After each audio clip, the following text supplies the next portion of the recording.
Well, hello, and welcome to technically the fourth video on the 5 Ways to Wellbeing series.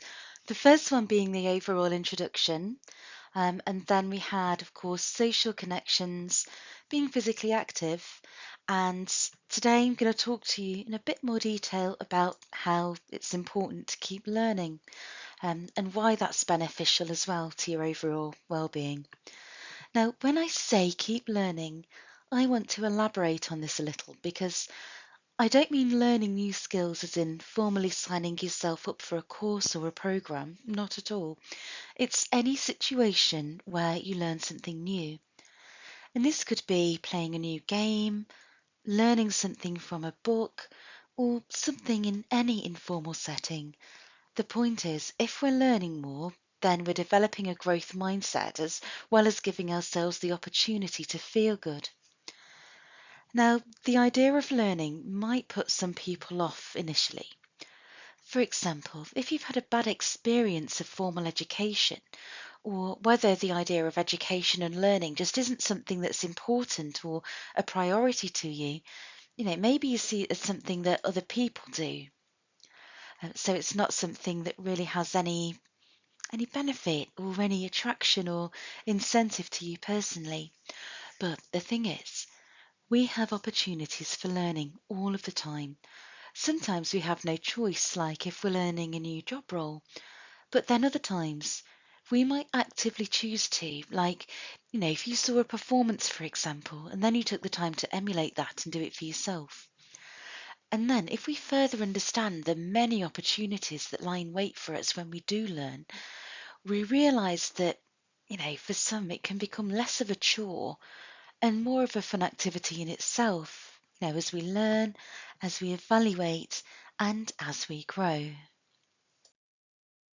So, apart from the obvious of acquiring new knowledge, what are the benefits to keep learning? So, there's 5 of them that I talked about in a short article that I posted this week, but I'm going to go into those now during this presentation. So learning something new, it introduces us to some unexplored territories. So it's like an adventure and it challenges us to step outside our comfort zone. Now, when we're outside of our comfort zone, we're also developing our own resilience and fostering a growth mindset, something that I talk about a lot. Now, I've talked briefly as well about the broaden and build theory, which is that when we're feeling positive, we're more likely to be open to new experiences and then in turn taking more knowledge. So this might even create a reciprocal effect where we learn more, we feel positive about it, so therefore we're more open to learning more and experiencing things or saying yes to things that we wouldn't normally do. But then it also opens the doors to fresh experiences, which then enables us to discover new interests and new passions. And then if you're exploring unfamiliar skills, that might lead to some surprising revelations about yourself and what brings you joy. So it's about embracing opportunity and not being afraid to step out of that comfort zone and trying something new. Another huge advantage if we keep on learning is that when we learn things, it stimulates our brains and enhances something called neuroplasticity. Now, neuroplasticity is your brain's ability to keep forming and strengthening new connections and to keep rebuilding those connections as well. And if we're actively engaging in the process of acquiring new skills, then we're improving our thinking or our cognitive abilities. We're also increasing our memory retention and our problem solving skills too. And if we continuously challenge our minds through learning, then we're keeping our minds sharp and agile.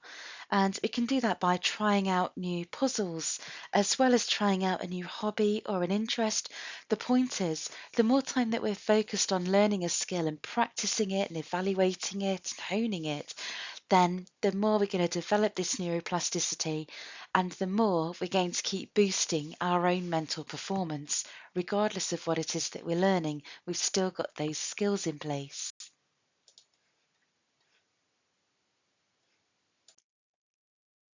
Now, one area that I've worked with a lot of individuals for is enhancing self-confidence and self-esteem. And if we keep learning and expanding our knowledge and abilities, then we find that when we master a new skill, or even learn a new skill, it can instill a sense of accomplishment and also of self-assurance. And then as we get more competent in a particular area, then that will only go on to grow our confidence and our self-esteem. So how confident we feel about things and how we feel about ourselves. And then the progress that we make along our learning journey also reinforces our belief in our own abilities and strengthens our overall sense of self-worth. So learning, we're not only gaining that knowledge, but we're also increasing our confidence in how we feel about ourselves as well, which is then only going to go on to influence our future behaviour. And not only are we increasing our confidence in how we think about ourselves, but when we learn new skills, we're given an opportunity for some personal introspection and some self evaluation. And when we reflect on our learning experiences, we get deeper insight into what our strengths are, as well as what our weaknesses are and our personal growth areas. And this self awareness fosters personal development, which can then empower us to make intentional choices for our own betterment. So not only do we feel more confident, but also we learn new ways of developing ourselves going forward. And not only that, but one of the beauties of the five ways to wellbeing is how all of the different areas link together. So if we're learning new skills, that could also be a social endeavour, or it could be a physically engaging endeavour as well, depending on what you're doing. For example, joining a class or a group to learn together promotes social connections, and that also fosters a sense of belonging. And additionally, some skills might involve a physical activity, and then that provides an opportunity to combine learning with exercise, thereby benefiting our mental and our physical well-being.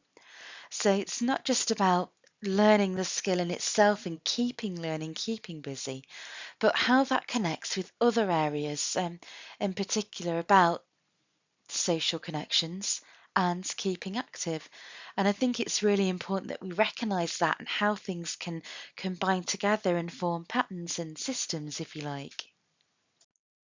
So there are just five of some of the advantages that we can get from learning, whether that's new skills, more knowledge, but keeping our brains busy at taking in and retaining new information. Now, it's important to remember that the path of learning any new skills or any knowledge might not always be smooth, and there might be moments as well of perceived failure or setbacks along the way. However, it's crucial to adopt a growth mindset, and this is a mindset that embraces challenges and views setbacks as learning opportunities.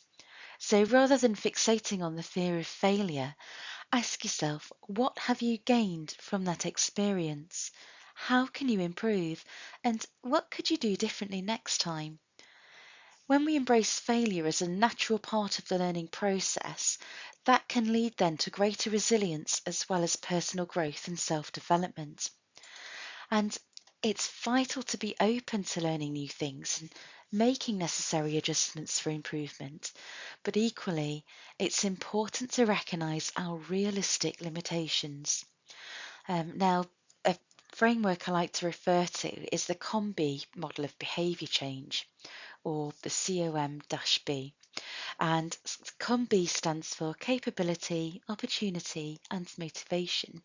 And this can be quite helpful to keep in mind in this regard. So if we're aspiring to learn a new skill, consider if we've got the physical capability to perform it and whether we've got the opportunity or the resources to pursue it and the motivation behind our desire to learn. So in summary, when we learn new skills, it's a powerful way to enhance our well-being because it expands our horizons, it boosts our mental performance, it enhances our confidence and our self-esteem, it facilitates reflective self-development, and it can be integrated with social connections and physical activity. And when we embrace a growth mindset and understand our realistic limitations, we can embark on a fulfilling journey of lifelong learning then, enriching our lives and nurturing our overall well-being. So if you're thinking about learning new skills and trying something different, why not use this opportunity to create your own well-being plan? Something that's maybe just one thing that you can do each day or even each week to cover your social connections, being physically active, or learning a new skill, because nothing changes if nothing changes. And you could learn about something yourself during this process as well. And again, thank you very much for listening. If there's anything from here that I've talked about that you think, oh, actually, that sounds like something I could do with some help with, or I could work on, absolutely feel free to get in touch. And if you have any ideas as well about future wellbeing content that you'd be interested in me exploring further, again, I'm always open to suggestions. But anyway, take care, have a good day, and I will speak to you soon.